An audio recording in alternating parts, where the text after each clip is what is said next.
What I would like to present to you today are some of the results and especially the challenges that we encountered when applying a newly developed Bayesian hidden Markov model to BVD field data. First I will go into a bit of background about why we want to do this.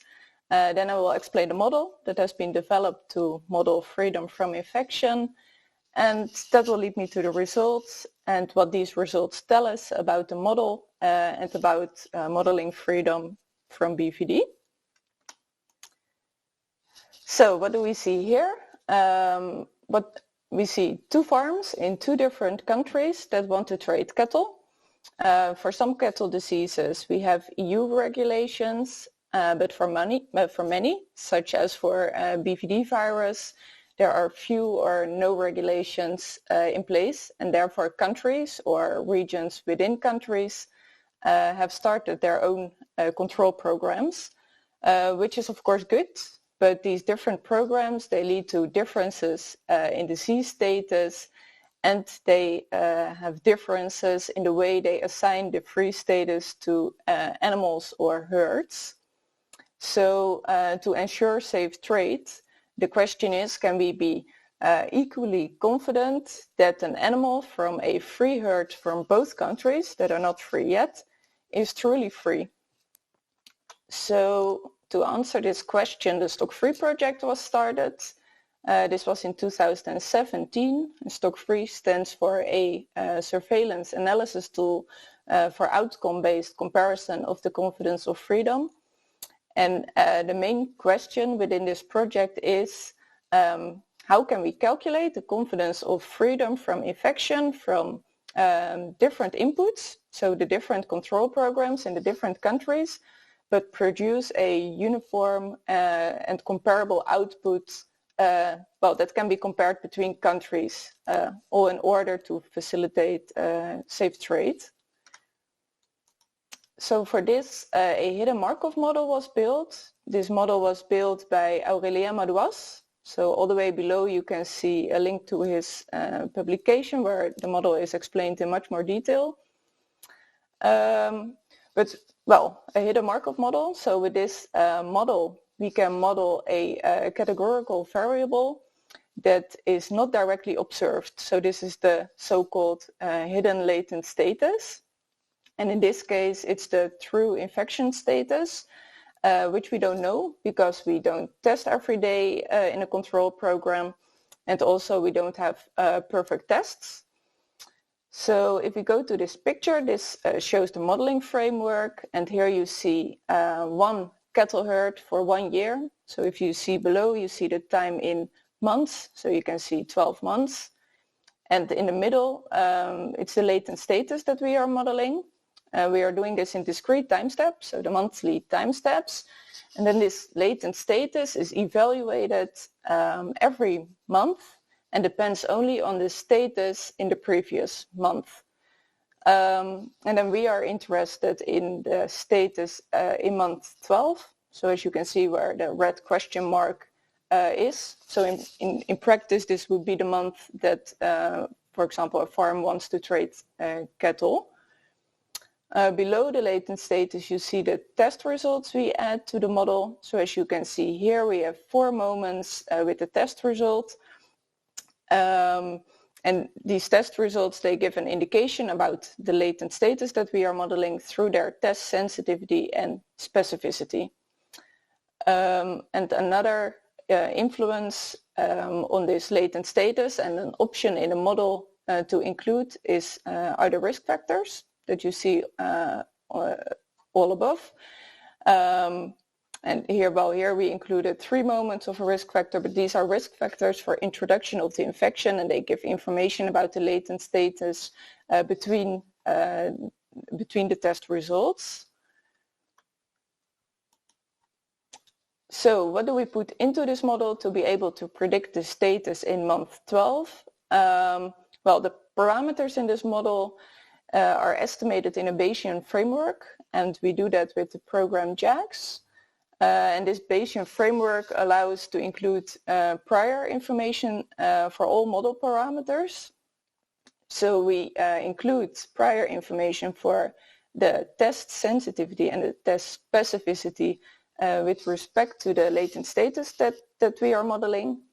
Then we include a prior for the probability of a herd being status positive on the first time step. So this is the herd level prevalence at the first time step. And then for the negative herds, we have the probability of new infection between time steps. And for the positive herds, we have the probability of remaining positive between 2 time steps, so between 2 months. So after the prior information, we include our longitudinal data from the control programs. We aggregated the test results all to one test result per herd per month, and this is either a positive or a negative result. So every month this latent status is updated through prior information and new test results and risk factor information. These risk factors are included in the model through logistic regression. However, I haven't included the risk factors in the examples I'm giving in this presentation, so I won't go into detail about that. So we applied this model to BVD field data. Just briefly, bovine viral diarrhea virus. It's a pestivirus in cattle.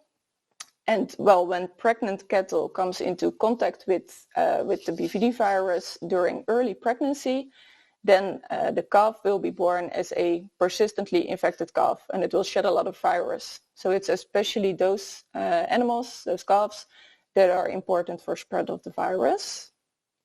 In Europe, we have many different control programs for BVD, but most of these programs, they come back to either ear notch testing of newborn calves. So they take a tissue sample from the ear and they test that for BVD virus.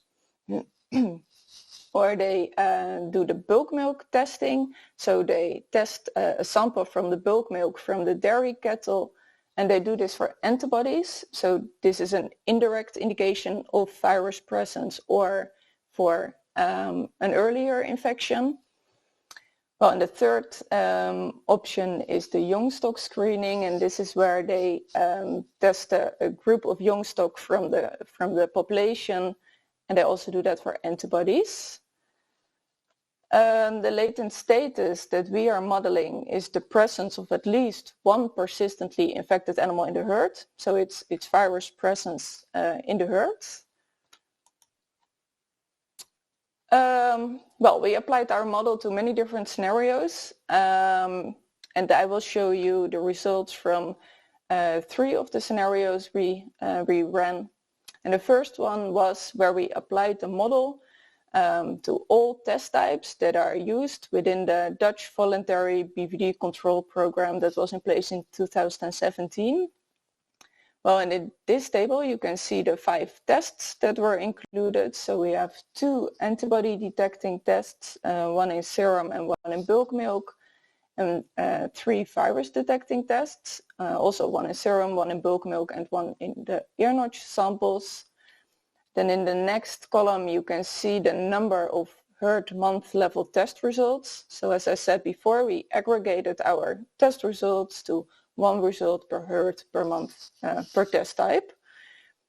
And then in the last column you see the number and percentage of positive herd months. So as you can see, we have quite some data that we could include in our model for this scenario. So we ran our model. We first checked the trace plots. So within JAGs we run different chains, and you want them to mix well to make sure that there's convergence. So as you can see in the plot on the upper right, we have a nice horizontal band, and this means that the chains mixed well, so there's convergence.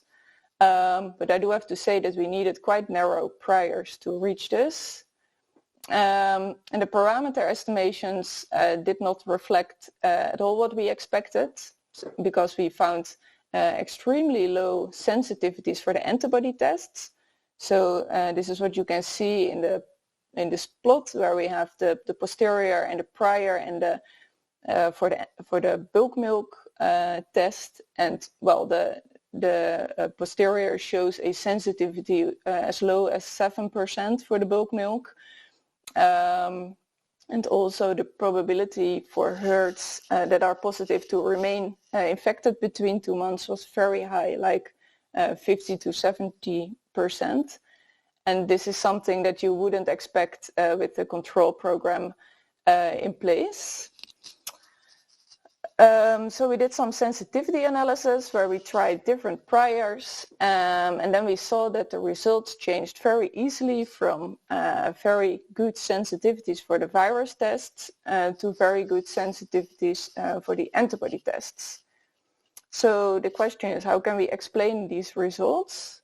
Well, most important is that the antibody tests and the virus tests, they give contradictory results within 1 month, which is of course in the biology of BVD, because a herd can still be antibody positive, but there's no active virus anymore. So for the model, it's difficult to understand which test is right when one test gives a positive result in 1 month and the other test a negative result. And as you could have seen in the previous slide, is that we have a much higher percentage of antibody positive months compared to the virus positive months. So without the very specific priors for the virus tests, the model concludes that the antibody tests should be very sensitive and the virus tests not. So, and another problem we have is that for some of the tests that we included, there's no frequent testing. For example, the young stock screening, they only do that 2 times a year.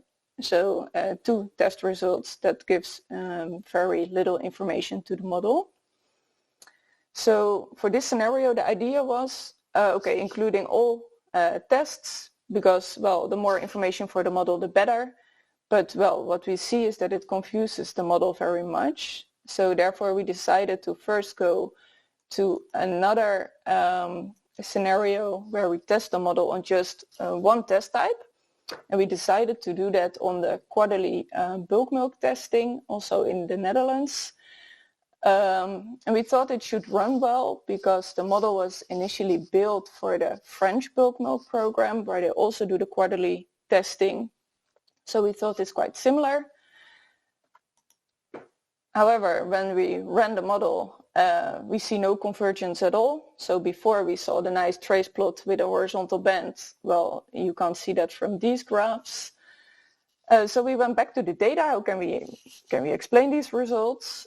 And then we saw that the main issue is that as soon as a herd becomes antibody positive, the herd changes their test strategy within the program. So herds can only monitor their free status with bulk milk testing as long as they're antibody negative. So when they become positive, they go to another test route within the program and they have to test for virus. So therefore, when we include only bulk milk testing to our model, we never have any results after a first positive result, which makes it impossible for the model to estimate the model parameters. And this is different from the French bulk milk program, because there it's a surveillance program where they have to know their BVD status every quarter of the year. So they keep on testing also after a positive result. And well, that's not the case in the Dutch control program. So then a third scenario where we test a model on ear notch testing, because the ear notch testing is performed in newborn calves, and even when they find a positive calf, they keep on doing the ear notch testing on the other newborn calves that are born. So that at least solves our problem that we had with the bulk milk testing. So, well, first convergence, again, it looks good, maybe quite or less of a nice band as we saw before, but that's just because I used less iterations in this scenario. Again, we still needed quite narrow priors for our parameters, but the parameters, the posterior parameters, they were much closer to what we expected. So as you can see here, for the sensitivity for the ear notch test, the prior and the posterior are very similar.